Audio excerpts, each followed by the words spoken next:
Hi, my name is John Noble, and I teach English at the University of Arizona's Center for English as a Second Language, CECL.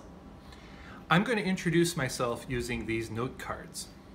Your first assignment will be to introduce yourself to your class using note cards.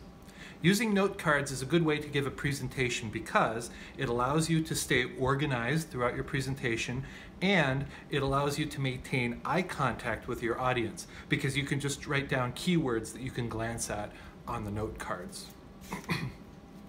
I'm going to tell you about myself using the themes of nature and travel. You may choose your own themes when introducing yourself. My story starts in Pakistan. My father worked for the federal government, Uncle Sam, and he got me a job with the Drug Enforcement Administration. Living in northern Pakistan gave me the opportunity to travel to the northern areas as well as other places throughout the region. In the northern areas, there are some very high mountains there. In fact, some of the world's highest mountains are there. I have some experience in mountaineering, but the mountains in northern Pakistan are out of my league, so I just enjoyed them from a comfortable distance. Pakistan, as you may know, was part of British India during the colonial era. It was born from independence in 1947. My parents were old enough to have grown up in the colonial era. I got a little taste of that ideology from talking to people from that generation, as well as reading the literature of Kipling. I went back to the States and I finished college, and I got a series of jobs from journalism to delivering pizza, and then I got a job teaching English at Berlitz in Northern Virginia, which is in the Washington, D.C. area. This is a cardinal. It's the official bird of the state of Virginia, the Commonwealth of Virginia. Then I drifted out to Arizona and got a master's degree in teaching English as a second language in Flagstaff, Arizona. Arizona is very interesting. There are 28 species of bats in Arizona, more than any other state. After getting my master's degree in teaching English as a second language, I moved to the Republic of Korea, where I got a position teaching at Yonsei University. I also taught for a while in Kyushu, Japan, and for a short time in northern Thailand. And Thailand is where I learned how to scuba dive. It set off a lifelong interest in marine life and fish and ecosystems and creatures that live under the ocean. And then I took a break from teaching English and went to Australia. I became a certified dive master along the Great Barrier Reef. I worked briefly in a boat off of the city of Cairns, which is in a UNESCO World Heritage Site where the rainforest, the Daintree rainforest, meets the tropical reef. That furthered my interest in nature and tropical ocean ecosystems.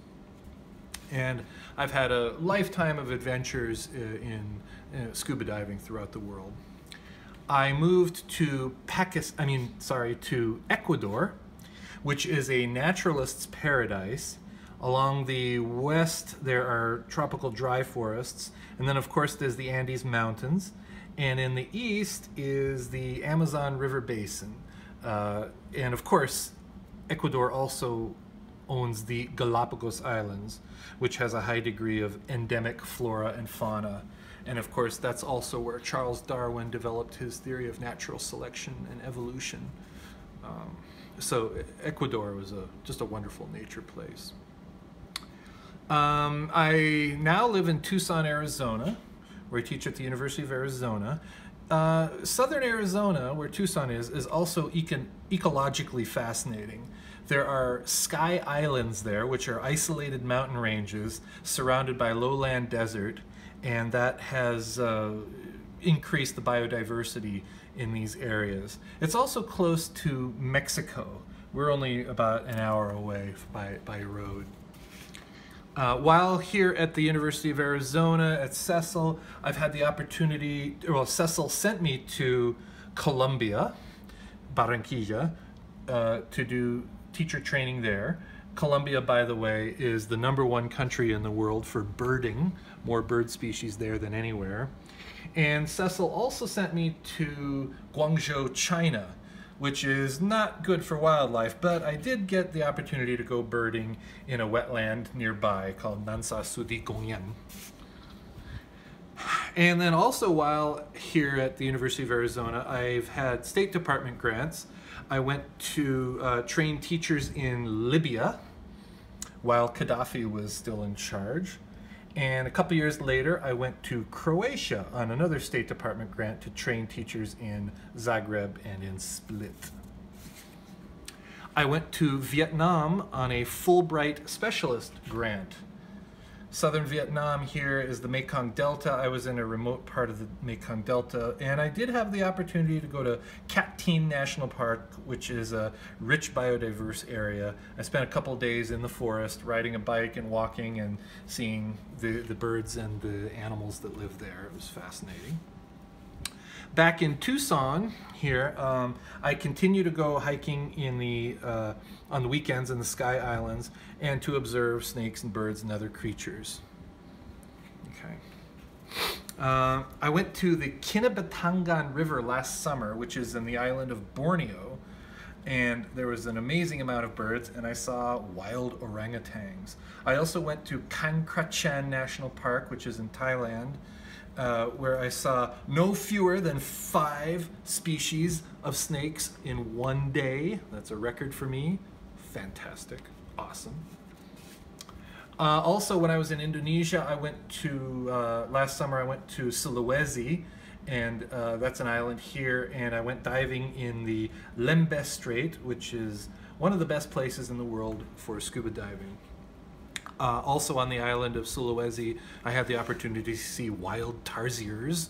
It's a very small primate, and black macaques, and a lot of other snakes and birds and other mammals.